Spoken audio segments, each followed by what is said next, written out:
법원 판결을 통해 어렵고 딱딱한 법률 문제를 쉽고 재미있게 풀어보는 주목 2판결 시간입니다. 서희초 사건 이후 교권 침해 문제와 교사에게 따르는 법적 부담 등이 사회적 이슈로 떠올랐는데요. 그로부터 약 2년이 지난 지금 교육 현장은 달라졌을까요? 강원도의 한 초등학교에서 현장 체험 학습을 떠난 초등학생이 차에 치여 숨지는 사고가 발생했습니다. 법원은 학생을 인솔했던 담임교사에게 유죄를 선고했는데요. 학생들의 울타리가 돼주는 교사. 그러나 막상 교사들은 교육당국의 보호도 받지 못한 채 벼랑 끝에 내몰린 상황입니다. 이번 주 주목 2판결에서는 해당 판결을 통해 교사의 안전사고 과실 책임과 주의 의무 기준 문제, 해결 방안까지 모색해보도록 하겠습니다. 오늘 함께 해주실 변호사 두 분을 소개합니다. 법무법인 율쌤의 허윤규 변호사와 김도윤 변호사 자리했습니다. 어서 오세요. 네, 안녕하세요. 어서 오세요. 네, 3년 전 강원도의 한 초등학교에서 현장 학습을 떠난 초등학생이 숨지는 사고가 발생했죠. 허윤규 변호사님, 사고 내용을 먼저 설명해 주신다면요. 네, 지난 2022년 이제 11월입니다. 강원도 속초의 한 테마파크에서 이제 일어난 일인데요. 춘천에서 이제 현장 체험 학습을 온 초등학생, 6학년 학생이 버스에서 내린 후에 그 움직이던 버스에 치여서 이제 숨진 안타까운 사고입니다. 이 사고로 이제 인솔교사 2명은 업무상 과실치사 혐의, 그리고 이제 버스 기사는 교통사고 처리 특례법상의 치사 혐의로 이제 기소가 됐습니다. 네, 정말 안타까운 사고가 발생한 건데요. 교사들에게 적용된 혐의는 업무상 과실치사죄입니다. 이 업무상 과실치사죄란 무엇인지도 설명해 주신다면요. 예, 형법 제268조에서 이제 업무상 과실치사상죄에 대해서 규정하고 있는데요. 업무상 과실치사상이란 이제 업무 수행 중 이른바 과실에 의해서 이제 발생한 사고로 사람의 이제 신체를 상하게 하거나 사망에 이르게 할 경우에 이제 성립하는 범죄입니다. 네, 그렇군요. 지난 2월에 이 사건의 1심 판결이 나왔죠. 그렇습니다. 이제 사고가 난 지 2년 3개월 만에 판결이 선고가 됐는데요. 1심 재판부는 담임교사에게는 금고 6개월에 이제 집행유예 2년, 그리고 인솔 보조교사에게는 무죄를 선고했습니다. 네, 담임교사의 업무상 과실치사 혐의가 인정된 것이죠. 사고를 낸 버스기사에게는 어떤 판결이 내려졌습니까? 김도윤 변호사님. 네, 앞서 말씀드렸던 것처럼 버스 기사분은 교통사고 처리 특례법상 치사 혐의로 기소가 됐는데요.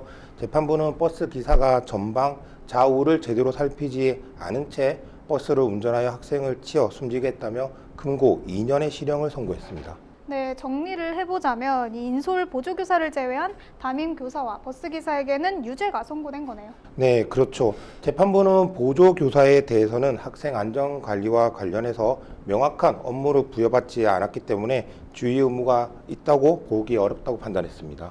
네, 알겠습니다. 이번 주 주목 2판결에서는 담임교사에 대한 재판부 판단을 집중적으로 살펴보도록 하겠습니다. 1심 재판 당시에 담임교사와 변호인의 주장은 뭐였나요? 네, 피고인, 그러니까 피해자가 속한 반의 담임교사였던 피고인에게 책임을 묻기 위해서는 학생들이 버스에서 하차한 후에 목적지까지 이동할 때 교통사고 등 위험에 처하지 않도록 안전하게 인솔할 업무상 주의 의무가 있는지, 이러한 주의 의무가 있다면 실제 이러한 주의 의무를 다 하였는지, 그리고 주의 의무 위반과 피해자의 사망이라는 결과 사이에 인과관계가 있는지 여부가 밝혀져야 하는데요. 피고인은 이에 대하여 체험학습의 인솔교사로서 학생들이 버스에 치여 사고가 나는 것까지 본인의 책임 범위에 포함된다고 할 수 없고, 본인이 인솔하는 학급 학생들을 두 줄로 서게 하고 인원을 확인한 후에 학생 대열의 전방에서 걸어가며 학생들을 인도하는 등 주의 의무를 다 하였으며, 이 사건 사고는 버스 운전기사의 과실로 발생한 것으로서 피고인, 즉 인솔교사로서 기울여야 할 주의 의무와 이 사건 사망 사이에는 인과관계가 없다는 주장을 하였습니다. 네, 이러한 주장에도 불구하고 혐의가 유죄로 인정됐죠, 허윤규 변호사님. 그렇습니다. 그 담임교사의 주의 의무를 위반을 했고, 이러한 주의 의무 위반과 피해 학생의 그 사망이라는 결과 사이에 인과관계가 이제 있다고 인정이 된 것이죠. 네, 결국 1심에서 금고 6개월에 집행유예 2년을 선고받았습니다. 재판부가 이 같은 형량을 선고한 이유는 무엇인지 궁금한데요. 네, 우선은 아까 이제 김도윤 변호사가 설명해 주신 것처럼 구체적인 그 인과관계를 설명하면서 담임교사로서 그 인솔할 당시에 학생 대열의 앞에서 뒤를 봐가면서 이렇게 이제 인솔을 했어야 되는데 그런 주의 의무를 위반했다는 것이 이제 첫 번째 이유고요. 그리고 이에 더해서 교사가 이제 모든 과실을 버스 기사에게 이제 떠넘기는 식의 이제 그 재판에서 주장을 했습니다. 그래서 결과적으로 학생 안전 관리 주의 의무 위반조차도 교권으로 보호받는다는 어떤 대중의 오해를 일으켰다고 지적을 함으로써 아마 이러한 양형의 이유로 선고가 된 것 같습니다. 네, 결국 교사의 사고 방지에 관한 주의 의무가 쟁점이었던 건데요. 사고도 물론 안타깝지만 유죄를 선고받은 교사 입장에서는 억울할 수도 있을 것 같습니다. 네, 재판 당시 전국의 선생님들이 재판부에 선처를 요구했는데요. 네, 아직 1심이기는 하지만 만약 이 판결이 금고 이상의 형이 확정이 되면 교육공무원법 그리고 사립학교법 등에 따라 선생님은 당연 퇴직 절차를 밟게 되기 때문인데요. 또한 이 판결이 나온 직후 교원 단체들은 현장 체험이라는 예측 불가능한 상황에서 교사에게 과도한 책임과 부담을 주는 것이라고 반발하기도 했습니다.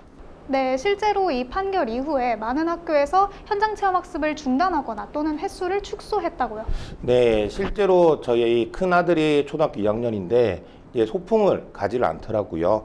아무래도 외부 교육의 경우에 교사가 수많은 학생을 인솔하기가 힘들고 자칫 사고가 발생할 경우에 교사가 과도한 책임을 져야 하기 때문이라고 생각이 되는데요. 사고가 발생했던 강원 지역의 경우에는 올해 숙박형 현장 체험 학습이 전년 대비 16% 감소한 1,383회 시행될 것으로 보이고 1일형 현장 체험 학습은 지난해보다 23.7% 줄은 4,329회에 그칠 것으로 예상됩니다.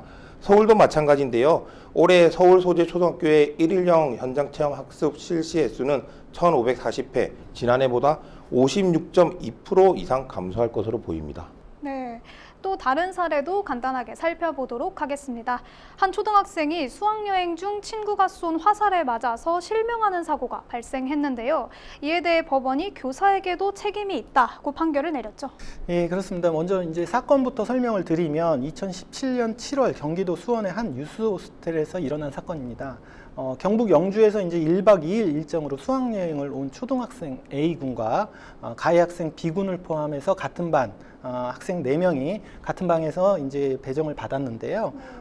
B군은 이날 자정 취침 시간이 지날 때까지 놀다가 갑자기 오전에 이제 기념품으로 산 장난감 화살을 꺼냈는데요. 장난감 화살은 원래 이제 한쪽 끝에 이제 고무 패킹이 돼 있어서 안전한데 B군은 그 고무 패킹을 제거하고 교사 몰래 가져온 카타칼로 끝을 이렇게 날카롭게 깎았습니다. 그리고 나서 이후 이제 B군은 화살을 그 피해자인 A군 쪽으로 향했고 A군은 이제 베개로 이제 자신의 얼굴을 가리고 방어를 했는데요. 이를 본 다른 친구가 뾰족한 화살로 사람을 쏘면 다친다, 하지 말라. 라고 말렸지만 B군은 멈추지 않았습니다.